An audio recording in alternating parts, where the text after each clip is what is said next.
बिस्मिल्लाहिर्रहमानिर्रहीम। दोस्तान जीवकर आप देख रहे हैं अंसार कबीला टीवी। जैसा कि आपके इल्म में है, शहर फैसलाबाद का विज़िट चल रहा है। अंसार कबीला टीवी की टीम यहाँ पे अपने कबीले की मुअज़्ज़ज़ शख्सियात का तारफ़ भी आपके सामने लेके आ रही है। शहर फैसलाबाद में जो कारोबारी आदमी हैं उनको भी सामने लेके आ रही है। अपनी जो यूनिक पर्सनैलिटीज़ हैं उनको भी सामने लेके आ रही है।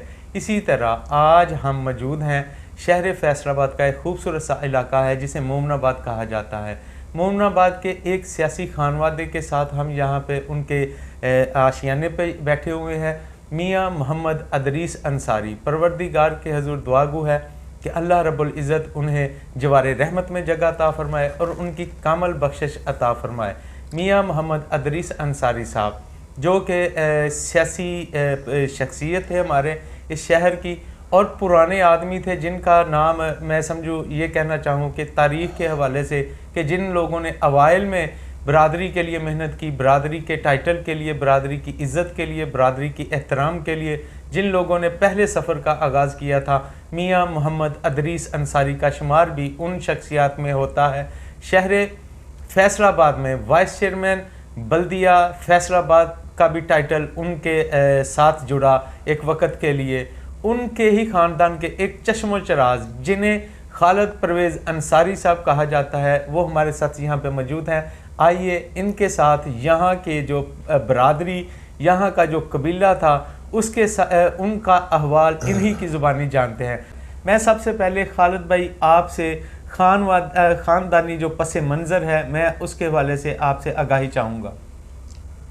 जी बहुत शुक्रिया, आप तशरीफ़ लाए और बड़ी खुशी हुई मुझे मिलकर भी, आपकी बातें सुनकर भी। इंशाल्लाह मेरा ख़ानदानी जो है, हम अमृतसर से हिजरत करके आए थे जी। और पहले हम मिल्क बाज़ार में आए, वहाँ से हम शिफ्ट हो गए मोमनाबाद में। मेरे वालिद का नाम है मियाँ मोहम्मद अदरीस अंसारी, साबका वाइस चेयरमैन है बल्दिया फैसलाबाद सिटी के और चेयरमैन होते थे ब्रिगेडियर रशीद साहब मरहूम। जब ये वो दौर था कि जब इंसारी लिखने से कतराता था, डरता था कि हमें नौकरी नहीं मिलेगी। ये मार्शल का दौर था, जनरल अयूब खान मरहूम का दौर था। दौर तो अच्छा था लेकिन पता नहीं, मुझे नहीं समझ आई कि मेरी बरादरी उस वक्त क्यों डरती थी कि अंसारी नहीं लिखती थी।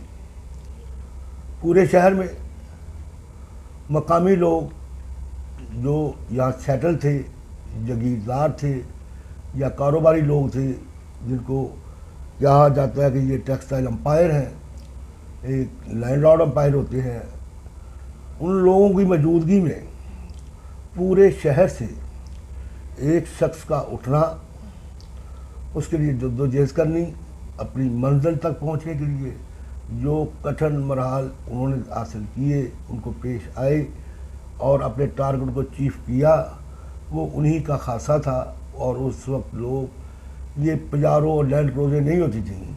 उस वक्त क्या होता था, जिनके आगे एक बैर होता था या दो बैर की गाड़ी होती थी, उन पे बैठकर रोडों पे रात को जहाँ जहाँ सरकारी बलों को लगा होता था वहाँ नीचे बैठ के वो अपनी इजलास करते थे, वहाँ अपनी प्लानिंग करते थे, अपने शहर के लिए सोचते थे, अपनी बरादरी के लिए सोचते थे, अपने मुल्क के लिए सोचते थे। ये उन लोगों की तरबियत है कि आज मुझे बड़ी खुशी हुई है सुन के कि इन सारी बरादरी अब स्टैंड ले रही है, उभर रही है। मार्शल्लाह के अयूब के दौर में 3 टनोर हुए, 3 दफ़ा बलदियाती इलेक्शन हुए, तीनों दफ़ा अल्हम्दुलिल्लाह अल्लाह का शुक्र है, बरादरी की काविशों से, कबीले की काविशों से, दोस्तों की मोहब्बत, बेपनाह मोहब्बत थी, जिनका हम आज भी शुक्रिया अदा करते हैं, उस वक्त भी करते थे। तो उन्होंने हमारा साथ दिया और हम बरादरी को लेकर आगे चल पड़े। जब मेरे वालिद ने सियासत में हिस्सा लिया था तो फैसलाबाद में पहला अंसारी था जो पार्टीशन के बाद अयूब खान के दौर में वाइस चेयरमैन बने, मुंतखब हुए। फिर लगातार 3 टनोर वो रहे, अल्लाह का शुक्र है, काम किए। आज तक उनके मतलब मैंने अपने मतलब किसी से नहीं सुना कि मेरे वालिद ने करप्शन की है, किसी के साथ ज्यादती की हो, ऐसा नहीं था। जिससे सुना, जिससे मिला, सब ने मोहब्बत और प्यार किया और अच्छी बातें बताई हमें। उस वक्त के दौर में पंजाब में मैंने देखा है, फैसलाबाद में मियाँ मोहम्मद इदरीस अंसारी साहब थे, गुजरावाला में हाजी इब्राहिम अंसारी साहब थे, मुल्तान में बाबू फरोज़ अंसारी साहब थे, और बाद में इनके साथ जंग से लैंडलॉर्ड थे, वो ज़मींदार थे बड़े, नवाबजादा इफ्तिखार अहमद अंसारी मरहूम साहब थे। ये लोग बिला खौफ बिला झिझक किसी से नहीं डरते थे, न झुकने वाले थे न बिकने वाले थे। इन लोगों ने अंसारी लिखना शुरू किया, मुख्तलिफ परेशानियाँ आई, उनको भी फेस किया, अपने हालात को भी कंट्रोल रखा, इसलिए ये लोग कामयाब थे, जिनको लोग आज भी याद करते हैं। आजकल तो वो बुज़ुर्ग, मेरी उम्र 65 साल हो गई है, तो बुज़ुर्गों की कितनी उम्र होगी अब, वो इस दुनिया में नहीं होंगे। जो बुज़ुर्ग थे बरादरी के हमारे या शहर के लोग थे। हमने यहाँ पे मुकाबला किया है अनवर अली खान बलोच का, हमने मुकाबला किया है राजा नादिर खान का, हमने मुकाबला किया है ख्वाजा लियास का। मेरे वालिद साहब ने बड़ा सख्त मुकाबला किया। तब मुकाबलों के बाद हम इलेक्शन जीते थे। परेशानियाँ भी आती थी, फायरिंग भी होती थी, लड़ाइयाँ भी होती थी। उसके बाद 85 में फैसलाबाद से हनीफ अंसारी मरहूम, अल्लाह ताला उनको बख्शिश दे, बड़े अच्छे नफीस मेहनती वर्कर, बरादरी के लिए बड़े अच्छे थे, बड़ी सी सोच थी उनकी, बड़ी वो मेहनत करते थे। उनका लंबी उम्र उनको नसीब ना हुई, वो स्टेक होल्डर तो बन गए लेकिन आगे चल ना सके, एक्सीडेंट हो गया, उनकी डेथ हो गई और वो इस दुनिया से चले गए, अपनी असली दुनिया में वापस चले गए।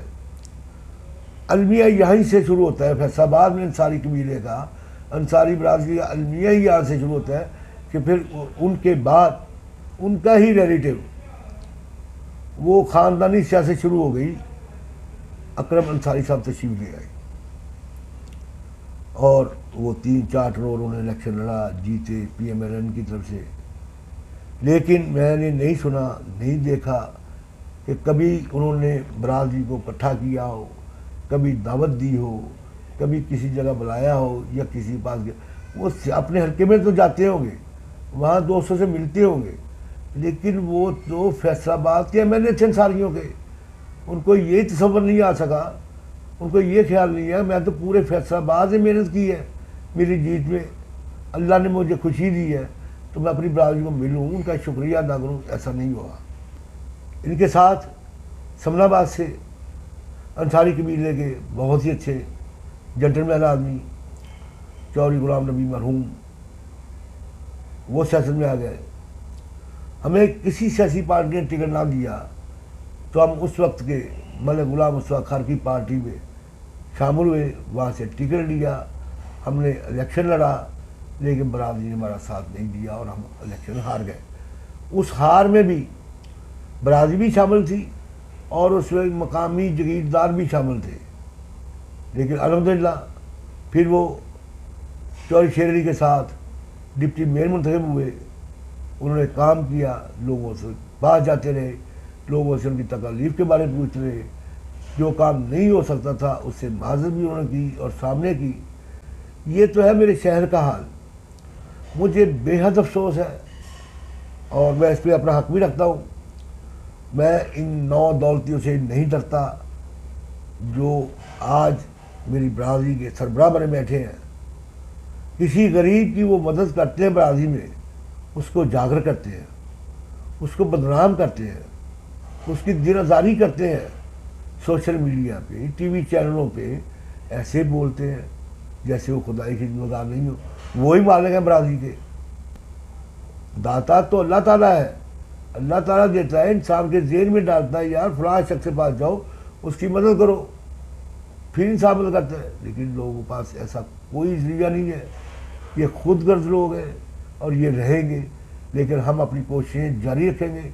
हमें जितना हमारे पास हो सका वो हम अपने इलाके के लिए, अपनी बरादरी के लिए इंशाअल्लाह करते रहे हैं, वालिद साहब से लेकर, और अब भी करते रहेंगे। जब तक मेरी ज़िंदगी है तब तक करते रहेंगे। जो बरादरी में एजुकेटेड लोग हैं वो एक जगह इकट्ठे हो, अगर उनके पास कोई जगह नहीं है, अगर वो सख्त नहीं रखते, ये कोई ऐसी बुरी बात मैं नहीं कर रहा, मुझे बता दे कहाँ प्रोग्राम करना है, मैं हाज़िर हूँ। बता दे, आ जाए, बैठे, कोई प्रोग्राम लाए जो हकीकत में मबनी हो, जिससे किसी की दिलदारी ना हो। खालिद भाई, जो कावश थी उस वक़्त लोगों की, जिनकी कुर्बानियाँ थी अपने कबीले के लिए, अपने शहर के लिए, अंसारी ख़ानदान में से, क्या वो आलम और आज का आलम, उसमें क्या फ़र्क महसूस करते हैं? देखिए, उसमें और आज में बहुत फ़र्क है। हम अपनी पुरानी काविशों को भूल गए हैं। जो बुज़ुर्गों ने, मेरे बुज़ुर्गों ने, दोस्तों के बुज़ुर्गों ने, बरादरी के बुज़ुर्गों ने जो काविशें, जो कठिन मरहलात तय किए थे और बड़े हौसले के साथ अपने बिज़नेस को भी नुकसान पहुँचाया था, क्योंकि सियासत में या तो सियासत करनी है या बिज़नेस करना है। बिजनेसमैन के बस की ये बात नहीं है। मैंने अपनी ज़िंदगी में जो देखा है, मैं अपने ख़ानदान की बात करूँगा, मैं किसी और की बात नहीं करूँगा, क्योंकि वो चुगली हो जाती है, वो गलत होता है, तासर गलत जाता है। मैं कोई ऐसी बात नहीं करूँगा जिससे किसी मेरी बरादरी फ़र्द का दिल टूट जाए। आपको आज के दौर में वो कमी महसूस होती है? हो सकता है मैं गलत भी हो जाऊँ, उसके लिए मैं अपनी बरादरी से एडवांस ही माज़रत कर लेता हूँ कि वो मेरी माज़रत को कबूल कर ले। ये गुस्से वाली या किसी की नाराज़गी वाली बात नहीं होगी। जो हकीकत है मैं तो वही बताऊंगा आपको। बिलाशुबा। ठीक है, हकीकत ये है, आज से 2-3 साल पहले जब भी दोबारा इंसार कबीला सरदार जैन अंसारी साहब सिंध से, ज़ुबैर अंसारी साहब लाहौर से, हाजी मुज़फ़्फ़र ताहिर साहब फैसलाबाद से, इन्होंने जब कोशिशें काविशें शुरू की, अपनी एक इकट्ठ किया, उसमें ये लोग एक गलती कर गए। वो इनसे सलीन हो गई या वैसे हो गई, या इनको किसी ने मशवरा नहीं दिया, या इनकी जेनों से निकल गई। मैं ये नहीं कहूँगा कि इन्होंने जानबूझ कर की है, ये हो सकता है वैसे ही हो गई हो, जेल में ना आया हो। इन्होंने जो पार्टीशन के बाद अंसारी ख़ानदान जो थे सियासत में उस वक्त आए थे, जो उस वक्त स्टेक होल्डर बने थे, जिन्होंने पब्लिक ऑफिस को ज्वाइन किया था, उनके ख़ानदानों को ये लोग भूल गए। उनसे कोई सीटिंग नहीं हुई। मेरे साथ तो आज तक नहीं हुई, क्योंकि मैं भी फैसलाबाद से हूँ और मैं फैसलाबाद की हद तक बात करूँगा, किसी ने कोई बात नहीं की। मेरा एक मरतबा हाजी मुज़फ़्फ़र ताहिर साहब से रब्ता हुआ था, उनसे मेरी बात भी हुई थी। बाद में या उनके पास टाइम नहीं मिला या मेरे पास टाइम नहीं था कि मैं अपनी मजदूरी में लग गया, अपने रोज़गार में लग गया। हमारे हालात, मेरे ख़ानदान के हालात सियासत में आने के बाद, जब मेरे वालिद साहब पब्लिक ऑफिस में गए, बैठे, तो कारोबार से तवज्जो हट गई, हमारे हालात ख़राब हो गए। तकरीबन 30 साल का अरसा हमने बड़ी गुर्बत में गुजारा, जद्दोजहद की, अल्लाह ताला से माफ़ी मांगते रहे। अब अल्लाह ताला ने माफ़ कर दिया है, उसकी मेहरबानी है, उसकी रहमत है, उसका फजल है, उसका करम है, क्योंकि अल्लाह ताला रहमान भी है, रहीम भी है, करीम भी है। और आज जो कुछ जिस स्टेज पर मैं हूँ फैसलाबाद में, ये सारा अल्लाह का करम है, मैं उसका शुक्रगुज़ार हूँ। अब मैं जब देखता हूँ, इस तंजीम को देखा है, इस तंजीम के कट जो होते हैं, जो ये अपने सालाना कन्वेंशन वगैरह करते हैं, ये शहर से बाहर करते हैं, 50-50, 40-40 किलोमीटर दूर जाकर करते हैं। ठीक करते हैं, वहाँ भी इंसानी है, वो अनपढ़ है, उनके पास इतना टाइम नहीं होता, उनके पास इतने वसाइल नहीं होते कि वो सिटी में आकर लोगों को बरादरी को टाइम दे सकें। उनकी ये कावज अच्छी है, लेकिन उनकी ये कावज अच्छी नहीं है कि वो पुराने बुज़ुर्गों के ख़ानदानों को लेकर नहीं चल रही। मुझे ये गिला है उनसे, उनको सुननी चाहिए मेरी बात, उस पर गौर करना चाहिए।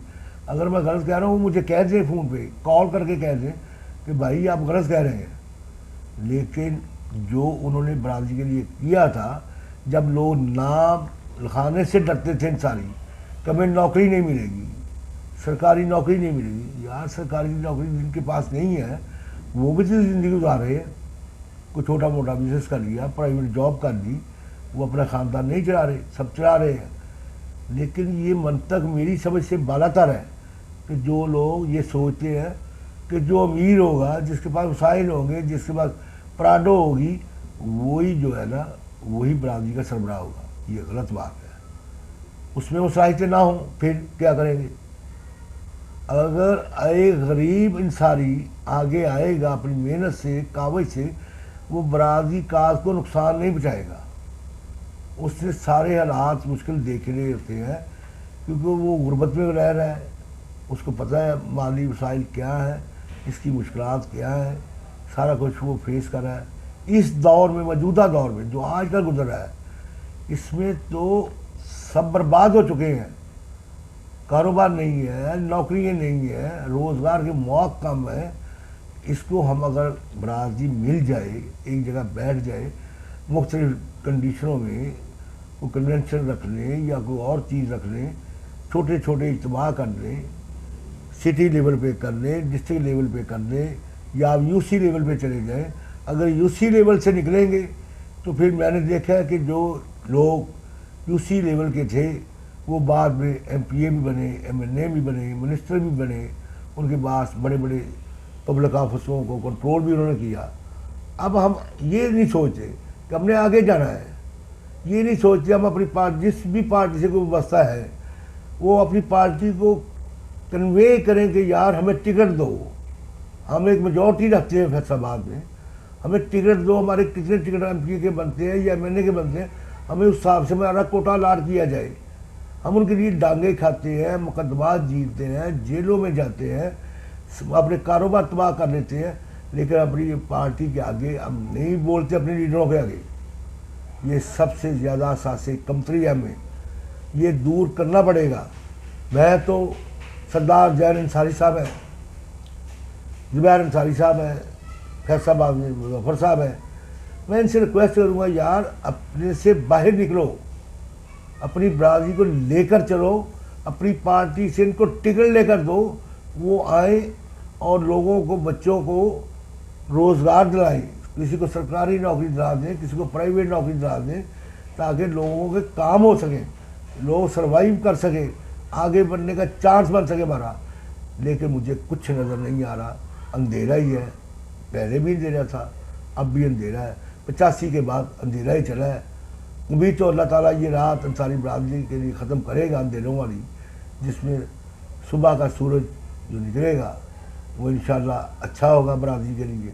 बरादरी सर्वाइव भी करेगी, ये कोशिश करनी पड़ेगी, इज्तिमाई कोशिश है, इनफरादी तौर पर ये नहीं होगा, क्योंकि बरादरी शहर के मुख्तलिफ इलाके होते हैं, कॉलोनी होती है, टाउन होते हैं, वादी होती हैं, कच्ची वादी है, वहाँ पर वो अकेला आदमी नहीं जा सकता। उसके लिए हमें 2 वसाइल करने पड़ेंगे, उनसे मिलना पड़ेगा, उनसे रब्ता करना पड़ेगा, उनको समझाना पड़ेगा, फिर आगे जाकर हम एक मुतहदा यूनिटी कायम कर सकेंगे। ऐसे नहीं होगा जैसे अब ये लोग कर रहे हैं। मेरे पास तमाम ग्रुप में वो मैं ऐड हूँ, मैं देखता हूँ, उनके वॉइस मैसेज भी सुनता हूँ, उनके राइट मैसेज भी देखता हूँ, पढ़ता हूँ, लेकिन ये अपनी ज़ातों में मगन है, अभी तक बरादरी के लिए बाहर मैदान में नहीं आई। अनंत भाई, इस शहर में, शहर फैसलाबाद जिसे कहा जाता है, मैनचेस्टर भी इसे कहा जाता है, इसमें अंसार कबीला के कौन कौन से लोग जो एनए शिप पे रहे हैं?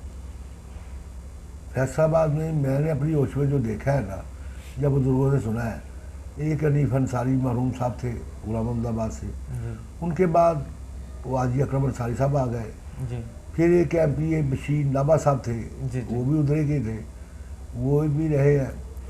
और फैसलाबाद की अगर मेट्रोपॉलिटन में हम आ जाए, बल्दिया से लेकर मेट्रोपॉलिटन का सफ़र, उसमें सबसे पहला नाम आएगा मियां मोहम्मद इदरीस अंसारी का, उनके बाद आएगा चौधरी गुलाम नबी अंसारी मरहूम समनाबाद से तल्लक है उनका, वो डिप्टी में रहे हैं चौधरी शेर अली के साथ, और काउंसलर तो हमारे लातादाद रहे हैं। अगर उस दौर के बुज़ुर्ग हों, क्योंकि मेरी 1959 की पैदाइश है, तो ज़ाहिर है कि इसको भी काफ़ी अर्सा गुजर गया है, मैंने 65 साल गुजार लिए हैं, तो उससे पहले लोगों ने बहुत अच्छे काम किए हैं, बरादरी के लिए किए हैं, अपनी कम्युनिटी को साथ लेकर चले हैं, काज का साथ दिया है, उनका विज़न था। अब जो हमारे लोग हैं उनका विज़न कोई नहीं है। जब तक हम एक विज़न नहीं बनाएंगे, उसको साथ लेकर नहीं चलेंगे, उसके मुताबिक नहीं चलेंगे, तब तक हम ऐसे ही रहेंगे। अब जो कोशिश करनी चाहिए कि हमें ये हमारा PP 113 है, समनाबाद का इलाका आता है, इसमें उसकी मलका आबादी आती हैं, नाजमाबाद आता है, जंग रोड आता है, मोमनाबाद आता है, मेरा जो भाई घर है वहाँ वो आता है। इसमें तकरीबन 36,000 वोटर हैं अंसारी बरादरी के। तो आपको इधर है कि पहले जो MP होते थे वो 70,000 90,000 के होते थे, तब भी हम अपना MP नहीं ला सके। जब हमने गुलाम नबी अंसारी को स्टैंड दिया था तो वो भी बेचारा नहीं जी सका था, बरादरी से साथ नहीं दिया था। मैं बरादरी से रिक्वेस्ट करूँगा कि बरादरी अपने लोगों को देखे, जो हमारे कायदीन अब बने हैं, मैं उनसे भी रिक्वेस्ट करूँगा कि वो भी कोशिश करें, उनके अपर लेवल पर तल्लुकात होंगे पार्टियों में, वो अपनी अपनी पार्टियों से अपनी बरादरी के लिए कुछ टिकट मांगे तो सही किसी से। पार्टी को प्रमोट तो करते हैं, बरादरी को प्रमोट करने की भी कोशिश करें, ताकि बरादरी भी आगे आए, हमारी जनरेशन फ़ख्र कर सके कि हमारे बुजुर्ग नामी ग्रामी थे मुल्क में, उनकी कोई हैसियत थी, कोई रोल था मुल्क के लिए। सबसे पहले हमें पाकिस्तान से मुखलस होना पड़ेगा, पाकिस्तान से मोहब्बत करनी पड़ेगी। उसके बाद हमें अपनी बरादरी से मोहब्बत करनी पड़ेगी, बरादरी के साथ मुखलस होना पड़ेगा। ये नहीं होना चाहिए गरीब आदमी आप मुझसे हाथ ही ना मिलाएं, उसको सीने से लगाना चाहिए। जब हम किसी गरीब आदमी को अंसारी को सीने से लगाएंगे तब हमारी मोहब्बत बढ़ेगी, हम एक होंगे, हमारे रास्ते आसान हो जाएंगे, हमारी मंजिल आसान होगी, हमें इतनी रुकावटें नहीं आएंगी। ये इन कायदीन से इल्तमास करूँगा बार बार कि यार आप लोग खुदारा ज़मीन पर आ जाए। फ़ज़ाओं में काम नहीं चलते। ज़मीन जो अल्लाह ताला ने बनाई है हमारे लिए, चलने के लिए बनाई है, हम वहाँ पर ऐसे चलें क्योंकि लोगों को महसूस हो, दूर से देखकर खड़ा हो जाए कि यार मेरा फलां भाई आ रहा है। ऐसे हो जाए, ऐसे आ जाए, ताकि हम अपनी मंजिल की तरफ गामज़न हो सकें। बिलाशुबा सही फरमाया। मैं खालिद भाई से ये जानने की कोशिश करूँगा कि फैसलाबाद की जितनी आबादी है उसमें कितने % हमारे अंसारी भाई शुमार होते हैं? देखिए जी, 3 बरादरियाँ जो है मीर साहब जी, वो ज़्यादा हैं इधर। अराई है, जट है, राजपूत है, अंसारी है। लेकिन वो सारी कौमें जो हैं वो उनकी कुछ तंजीमें हैं, वो बरादरी को साथ लेकर चलती है। तंजीमें हमारी भी बड़ी बनी हैं। हनीफ अंसारी साहब ने बड़ी कोशिश की थी, बड़ी मेहनत की थी बरादरी को साथ लेकर चलने की, लेकिन ज़िंदगी ने वफा नहीं की, जिसका में दुख है। अब जो कायदीन बने हैं इनको चाहिए वो हनीफ अंसारी बने, वो गुलाम नबी अंसारी बने, वो हाजी लालदीन अंसारी समनाबाद मरहूम वो बने, वो मियाँ इदरीस अंसारी मरहूम बने, वो बाबू फरोज़ अंसारी बने, वो हाजी इब्राहिम अंसारी ऑफ गुजरावाला बने, वो जंग से नवाबजादा इफ्तिखार अंसारी था वो बने। वो बनने की कोशिश करें, ट्राई करें, अल्लाह ताला उनको कामयाबी देगा। हम उनके साथ खड़े हैं, खड़े थे, खड़े रहेंगे, लेकिन इनको हमारे साथ खड़ा होना पड़ेगा। अब वो दौर गुजर गया जब लोग चौधरियों की बातें मानते थे। अब हर घर में चौधरी पैदा हो चुका है, क्योंकि एजुकेशन आ गई है लोगों में। अब ये मत सोचें कि हमारी पराठों देखकर, हमारे बड़े घर देखकर, हमारा अच्छा लिबास देखकर वो हमें इज़्ज़त देगी। ऐसी इज़्ज़त नहीं मिलेगी। इज़्ज़त मिलेगी सिर्फ गरीबों को सीने से लगाने से, जो अल्लाह को भी पसंद है। बिलाशुबा सही फरमाया। आज के वक्त में ऐसे ही ज़रूरत है अपने हर भाई को साथ लेके चलने की। खालिद भाई, एक आखिरी बात आपसे करता हूँ, आपके पास आज आपके अपने कबीले का चैनल आया है, क्या आप इसकी जो इससे पहले की जो एक्टिविटीज़ हैं क्या आप उससे मुतमिन हैं, और आइंदा के लिए कोई मशवरा इसे दें कि आइंदा ऐसे इसको रोल प्ले करना चाहिए? देखें, जैसे जैसे ज़िंदगी गुज़रती है, हालात तब्दील होते हैं, टेक्नोलॉजी आती है, एजुकेशन आती है, वैसे वैसे हर आदमी तरक्की करता है। इंसार कबीला TV भी टेक्नोलॉजी की पैदावार है, ये अच्छा वर्क कर रहा है। अल्लाह ताला इसको चलाने वालों को हिम्मत दे, उनकी मंजिलें जो कठिन हैं उनमें आसानियाँ पैदा करे।